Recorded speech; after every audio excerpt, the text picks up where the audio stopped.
गुरुग्राम के पुनीत सोलंकी ने 12वीं की परीक्षा में 98% अंक हासिल किए हैं। पुनीत ने इस शानदार स्कोर के साथ गुरुग्राम में दूसरा स्थान हासिल किया है। लेकिन कहानी सिर्फ इतनी ही नहीं है। पुनीत की इस ऐतिहासिक कामयाबी की गूंज पूरे देश में है, क्योंकि उन्होंने ऑल इंडिया भारत स्तर पर भी दूसरा स्थान सेकंड रैंक प्राप्त कर एक नया कीर्तिमान स्थापित कर दिया है।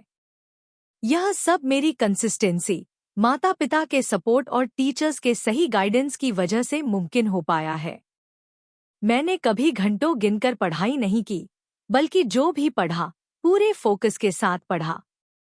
जैसे ही नतीजे घोषित हुए, पुनीत के घर पर बधाई देने वालों का तांता लग गया। परिवार में जश्न का माहौल है और मिठाइयां बांटी जा रही हैं। पुनीत की इस सफलता ने यह साबित कर दिया है कि अगर इरादे पक्के हों और लक्ष्य पर नजर हो, तो देश का टॉप मुकाम हासिल करना नामुमकिन नहीं है। आज पूरा गुरुग्राम और पूरा देश पुनीत की इस बड़ी कामयाबी पर नाज कर रहा है।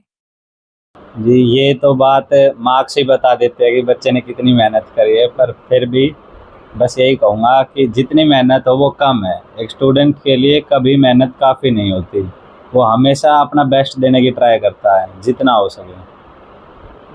क्या कहना चाहोगे, क्योंकि अभी आपके पास में 98% है, आने वाले भविष्य में जो बच्चे हैं उनको क्या आप गाइडलाइन देना चाहोगे, क्योंकि किस तरह की मेहनत करनी पड़ती है, कितना पढ़ना पड़ता है, कितने घंटे लगाने पड़ते हैं और क्या ध्यान आकर्षित करना है? देखिए जी, ये तो हर स्टूडेंट की अपनी एबिलिटी होती है। ये कोई प्रेशर नहीं होता किसी की भी तरफ से कि वो पढ़े या ना पढ़े।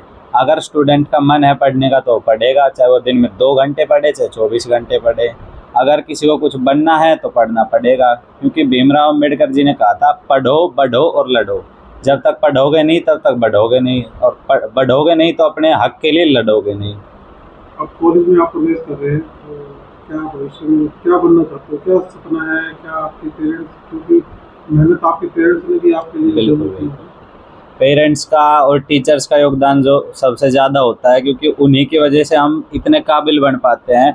आज हमारे पास अच्छा घर है, अच्छा खाना है, अच्छा स्कूल है, जिसकी वजह से हमें एजुकेशन मिलती है। और फिर हमारी टीचर्स है जो हमें सिखाती है कि कैसे क्या करना है। उनका तो बहुत ज़्यादा योगदान होता है। फ्यूचर के लिए मेरी फर्स्ट प्रायोरिटी तो यही है कि मैं यूपीएससी क्रैक करूं, आईएएस या आईएफएस सर्विस में जाऊं। कंपटीशन का टाइम है बहुत ज़्यादा, तो हाँ। आपने कितना पढ़ाई किस तरीके से की? फ़ोन में आजकल बच्चे बहुत ज़्यादा हैं, आपने फ़ोन का कितना इस्तेमाल किया? देखिए, आजकल तो सोशल मीडिया का ज़माना है, वैसे भी तो काफ़ी बच्चे इन्फ्लुएंस में आते हैं। अब सोशल मीडिया एक अच्छी चीज़ भी और बुरी चीज़ भी है। सभी चीज़ के एडवांटेज और डिसएडवांटेज दोनों होते हैं। अगर कोई बच्चा सोशल मीडिया पर अपनी काम की चीज़ देख रहा है, बहुत सारे इंस्टीट्यूट्स है, कोचिंग्स है, जो हमें बहुत कुछ सिखा देती है ऑनलाइन। और कुछ बच्चे जो नहीं ध्यान दे पाते, उनके लिए बहुत सारे डिस्ट्रैक्शन है सोशल मीडिया पे। तो जितना हो सके डिस्ट्रैक्शन से बच के रहो और अपनी मेहनत करो। जी, मैं तो स्कूल में जितना पढ़ लिया, बाकी मैं आज तक ट्यूशन नहीं गया कभी। अच्छा, मोबाइल कितने घंटे चलाते हैं? कभी टाइम ही नहीं नोट करा जी। मोबाइल का टाइम नहीं नोट करा कभी। जी सर, आपके बच्चे ने 98% कर लिया है, क्योंकि मेहनत तो आपकी भी रही होगी, बच्चे ने तो की है, वो कोई गलत बात है। जी जी क्या जी। भविष्य देखते हैं? देखो, बच्चे की पढ़ने की एबिलिटी इसकी खुद की है। माँ बाप किसी कोई भी हो, वो बच्चे को सिर्फ पैसे लगा सकते हैं, अच्छे स्कूल भेज सकते हैं, लेकिन पढ़ना तो बच्चे को खुद ही है। बच्चे ने बहुत मेहनत की है, इसके लिए मैं और मेरा परिवार, समाज बहुत प्राउड फील कर रहे हैं।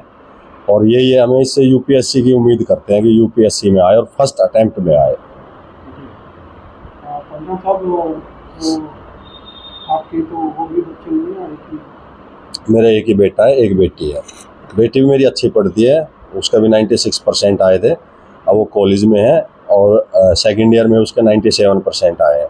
तो क्या कोई ट्यूशन वगैरह भी लगवाती है? नहीं, कोई से बच्चा ट्यूशन नहीं जाता। दोनों भाई बहन आपस में बैठ के पढ़ते हैं। कितने घंटे स्टडी करते हैं? ये 5-6 घंटे तो डेली करते हैं। स्कूल से आए, खाना पीना खाया, उसके बाद घर की बातें की, और फिर 3 से 4 घंटे 5 घंटे रेगुलर पढ़ते हैं। जी, देखिए वैसे तो हिंदुस्तान की बात करें तो पढ़ाई गुरुग्राम जैसे शहर में तो बहुत ही महंगी है। जी जी जी ठीक है, आप यूपीएससी की तैयारी है, उसको भी लाखों रुपये लगते हैं। जी जी जी। ठीक है ना, किस तरह से देखते हैं कि बच्चे का एडमिशन इसको कैसे करते हैं? मैनेज करेंगे, किसी ना किसी तरह से मैनेज करेंगे। मैं गवर्नमेंट एम्प्लॉय हूँ, फिर भी अगर पैसे की ज़रूरत पड़ी तो हमारे भाई साहब हैं, परिवार सामर्थ्य है, भाई साहब से पैसे लेके या किसी भी तरह इंतज़ाम करके हम पढ़ाई में इसको पीछे नहीं रहने देंगे। एजुकेशन के लिए कोई कंप्रोमाइज़ नहीं होगा। क्या देखते हैं जैसे आपके बच्चे इतनी जो उम्मीद से भी ज़्यादा मुझे लगता है कि आपको रिजल्ट मिला है, और आने वाले जो बच्चे हैं उनके लिए क्या कहना चाहिए कि किस तरह से बच्चों को मोबाइल से दूर रखना चाहिए? मैं तो यही कहूँगा बच्चों से कि मोबाइल का कोई एक समय होता है, आपको इंटरटेनमेंट करना थोड़ी देर करो, उसके बाद उस मोबाइल को पढ़ाई की तरफ यूज़ करो। और रहा बच्चे पुनीत की बात, पुनीत अच्छा पढ़ता है, 6th क्लास से ये फर्स्ट आ रहा है अपने स्कूल में। 6th में, 7th में, 8th में, 9th में, 10th में भी बहुत अच्छे मार्क्स आए थे, 11th में भी टॉपर रहा है स्कूल का, और 12th में भी अब 98% लेके बहुत अच्छा रिजल्ट दिया है। मैं तो ये कहूँगा कि किसी एक आदमी को अपना आइडल बनाओ जो पढ़ा लिखा हो और जो अच्छी बातें करता हो, और उसके तरह बढ़ने की कोशिश करनी चाहिए आज के बच्चों को। जी सर, क्या नाम है? मेरा नाम अशोक सोलंकी है। जी। मैं पांचाल समाज से जिला अध्यक्ष गुड़गांव से हूँ। मैं जी पूछिए, आप पूछिए। सोलंकी साहब, आपके भतीजे का जो रिजल्ट आया है, क्या क्या चीज़ महत्वपूर्ण है? सर महत्वपूर्ण तो देखो, बच्चे की लगन होती है। इस बच्चे पे हम बचपन से कहते हैं ना, लिफाफा देख के मजलूम पढ़ लेते हैं, एक कहावत है। इस बच्चे को शुरू से ही पढ़ाई में बहुत दिलचस्पी है, मतलब कूद के पाँव पालने में दिख गए थे, दिलचस्पी भी है। दूसरा, बच्चा अपने आप में इतनी काबिलियत रखता है कि हमें इसको कहीं कोचिंग दिलाने की भी ज़रूरत नहीं पड़ती, कहीं पे किसी से सीखने की भी ज़रूरत नहीं पड़ती, अपने से खुद ही इतना फास्ट है पढ़ाई में, बहुत ज़्यादा। रही कैरियर की बात, जब ये 8वीं कक्षा में था तो उसी टाइम से इसके अपने पर्सनल अपने ख्वाब है कि मैं यूपीएससी का एग्ज़ाम फर्स्ट टर्म में ही फाइनल करूँगा, फर्स्ट टर्म को ही पार करूँगा। और हमें तो पूरे परिवार को बहुत प्राउड फील हो रहा है हमारे बेटे पुनीत पर, क्योंकि हमारे समाज का, हमारे परिवार का, सबका नाम रोशन किया। और मैं बाबा खाटू श्याम से हाथ जोड़ के प्रार्थना करूँगा कि खाटू श्याम बाबा इसकी मनोकामना पूरी करे और मेरे बेटे को, मेरे भतीजे को आईपीएस, कम से कम आईपीएस की तैयारी में पूरा इनको आशीर्वाद दें।